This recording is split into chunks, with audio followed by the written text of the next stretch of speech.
प्रधानमंत्री नरेंद्र मोदी बार बार अलग अलग मंचों से ये कह रहे हैं कि ऑपरेशन सिंदूर खत्म नहीं हुआ। यानी पाकिस्तान में बैठे आतंकियों का पीएम मोदी कभी भी सरप्राइज टेस्ट ले सकते हैं। लेकिन ऑपरेशन सिंदूर से ये आतंकी इतना ज्यादा काम गए कि गायब हो गए। पाकिस्तान की सेना ने इन्हें बिल में छुपा दिया था कि अंदर रहो, कभी भी कोई मार के चला जाएगा। ये बिल में दुबक गए थे। ना हाफिज सईद दिखता था, ना मसूद अजहर दिख रहा था। मसूद अजहर का तो पूरा परिवार मर गया तो भाई ने चिट्ठी लिखी और कुछ नहीं कर पाया। वो आतंकी कहीं का। जब खुद कैसे निकालने के लिए पीएम मोदी ने जो प्लान बनाया था, उसमें अब ये आतंकी ट्रैप होते दिख रहे हैं। ऑपरेशन सिंदूर की स्ट्राइक में लश्कर और जैश के जो आतंकी बच गए, वो फिर से एक्टिव हो रहे हैं।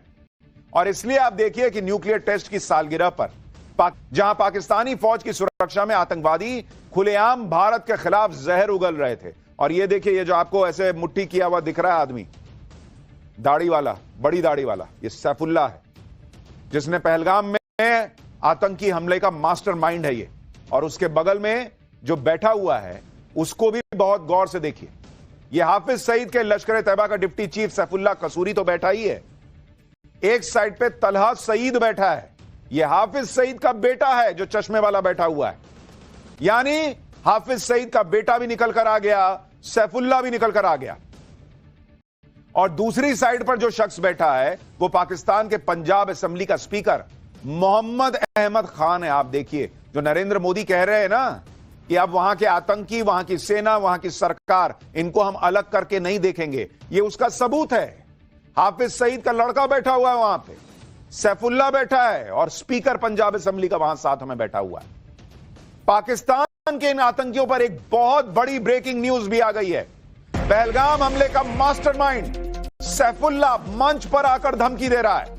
आतंकी सैफुल्लाह ने प्रधानमंत्री नरेंद्र मोदी को जान से मारने की धमकी दी है। पाकिस्तान में खुलेआम रैली करके आतंकी सैफुल्लाह प्रधानमंत्री मोदी को धमकी दे रहा है। आतंकियों की रैली में पीएम मोदी को जान से मारने के नारे लग रहे हैं वहां पर। यह है पाकिस्तान की सच्चाई। वहां का आतंकी पहलगाम हमले का मास्टरमाइंड सैफुल्लाह मंच पर आकर प्रधानमंत्री नरेंद्र मोदी को मारने की धमकी दे रहा है। सुनिए पहलगाम हमले का मास्टरमाइंड आतंकी सैफुल्लाह क्या कह रहा है पीएम मोदी के बारे में। यहां तो हम सैफुल्लाह पाकिस्तान में बिल से बाहर आ गया और मंच पर खड़े होकर कह रहा है कि जब हम लड़ेंगे नरेंद्र मोदी से तो उसको मुर्दा कर देंगे। ऐसे तो बताता कि मैंने कुछ किया नहीं, मैं तो बहुत आम आदमी, छिपा दिया गया था। यह बात भी वो कबूल कर रहा है। भारत के डर से भाई के जनाजे तक में नहीं आया था आतंकी सैफुल्लाह, यह खुद बता रहा है। ऑपरेशन सिंदूर में आतंकियों को भारी नुकसान की बात भी कबूल रहा है। आप सुनिए आतंकी सैफुल्लाह कैसे बता रहा है कि उसको छुपा दिया गया था कि बाहर मत आना, कोई मार ना दे तुमको। और कह रहा है कि मोदी ने इतना मारा, भारत ने इतना मारा, ऐसे ऐसे आतंकियों को मारा कि मैं रो रहा था बैठ के। सुनिए सैफुल्लाह का यह बयान। भी कर सकते हैं कि पाकिस्तान को मौका ही ना मिले, शायद उधर पीओके सीधे भारत के पास आ जाए, क्योंकि नरेंद्र मोदी का मिशन पीओके चल रहा है भाई। आज रक्षा मंत्री राजनाथ सिंह ने भी कह दिया कि आज नहीं तो कल पीओके हमारा होगा। सुनिए रक्षा मंत्री को भी। साथियों, मैं मानता हूं कि आज पाक ऑक्युपाइड कश्मीर के लोग हमारे अपने हैं। आप मानते हैं ना? पाक ऑक्युपाइड कश्मीर के लोग वो हमारे अपने हैं, हमारे परिवार के हिस्सा हैं।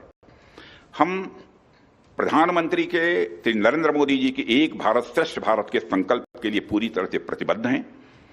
और हमें यह पूर्ण विश्वास है कि हमारे वो भाई जो आज हमसे भौगोलिक और राजनीतिक रूप से अलग हैं, वो भी अपने स्वाभिमान, आत्मा की आवाज और स्वेच्छा से भारत की मुख्य धारा में कभी न कभी जरूर वापस लौटेंगे।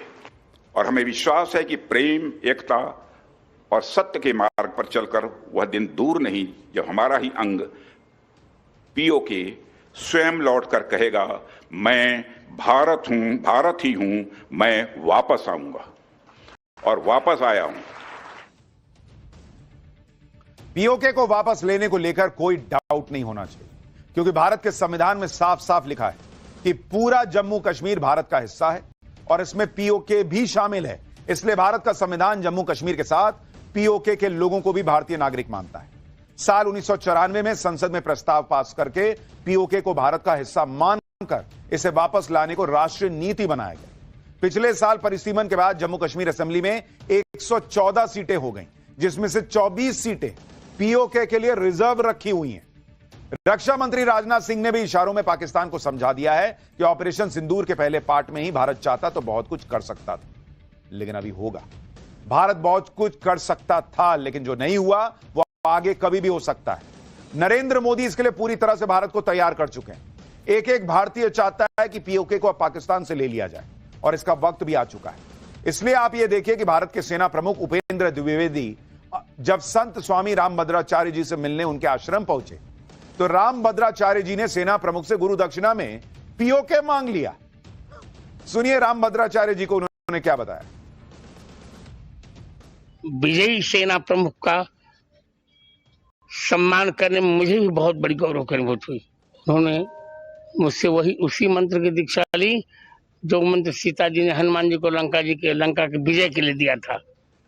मैंने भी उनसे पीओके की दक्षिणा मांगी कि पाक अधिकृत कश्मीर हमें मिलना चाहिए।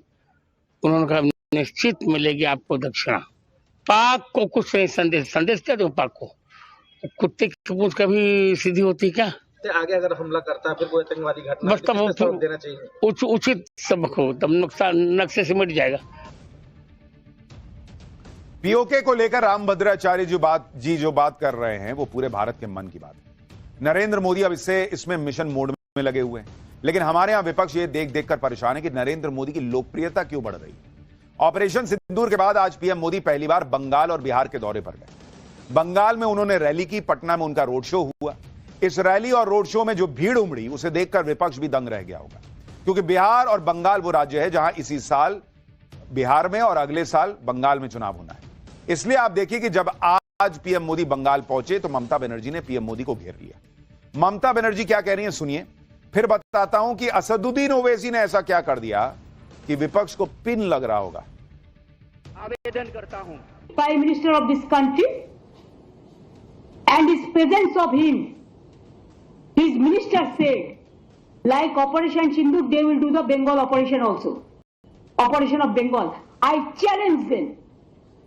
If they have the guards, you go election for tomorrow. We are ready and Bengal is ready to accept your challenge. Bengal में ममता बनर्जी परेशान है, बिहार में लालू एंड फैमिली परेशान, पूरे देश में कांग्रेस परेशान कि नरेंद्र मोदी का जलवा ऑपरेशन सिंदूर के बाद तो और बढ़ गया। पब्लिक मोदी मोदी कर रही है। विपक्ष इसलिए भी परेशान है क्योंकि ओवैसी जैसे नेता भी विपक्ष के घिसे पिटे नैरेटिव को धुआं धुआं कर रहे हैं। ओवैसी ने तो विपक्ष के खेमे में ही आग लगाई हुई है, क्योंकि इतने सालों से But Your Excellency, you have more knowledge about worldly affairs, that there are 240 million proud Indian Muslims living in India. And not only that, we have our Islamic scholars are much better than any scholars in